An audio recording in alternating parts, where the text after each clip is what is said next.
Habang nagpapatuloy ang investigasyon ng Independent Commission for Infrastructure, ICI, sa flood control scandal, marami ang napailing sa biglaang pagbisita ng isang opisyal ng gobyerno ng Amerika, si US Acting Deputy Chief of Mission Michael Kelleher.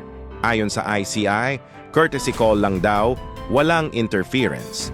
Pero sa gitna ng mga alegasyon ng corruption, sino ba naman ang maniniwalang curiosity lang ang dahilan kung bakit interesado ang mga banyaga sa mga kaso ng ating pamahalaan? Ang totoo, hindi lang ito simpleng courtesy call. Ito ay simbolo ng kahinaan ng soberanya sa ilalim ng kasalukuyang administrasyon.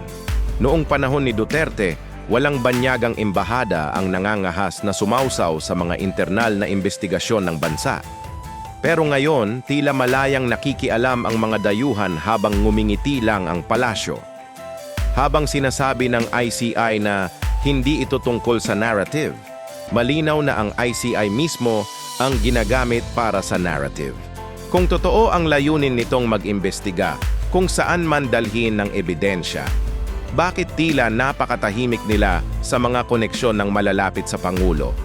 Kung may supuwena kay Zaldico, bakit walang tapang na banggitin ang mga pangalan na mas mataas pa? Sa mga ganitong eksena, hindi na nakapagtataka kung bakit nagdududa si VP Sara Duterte. Ang ICI ayon sa kanya ay hindi instrumento ng hustisya, kundi aparato ng palasyo para gawing lehitimo ang sariling bersyon ng korupsyon. At habang sinasabi ng ICI na walang narrative, ang mismong kilos nila ang nagbibigay ng imahe na kontrolado, parang scripted show na idinirect ng administrasyon. Sinasabi ni Atty. Hosaka na walang pinipiling personalidad.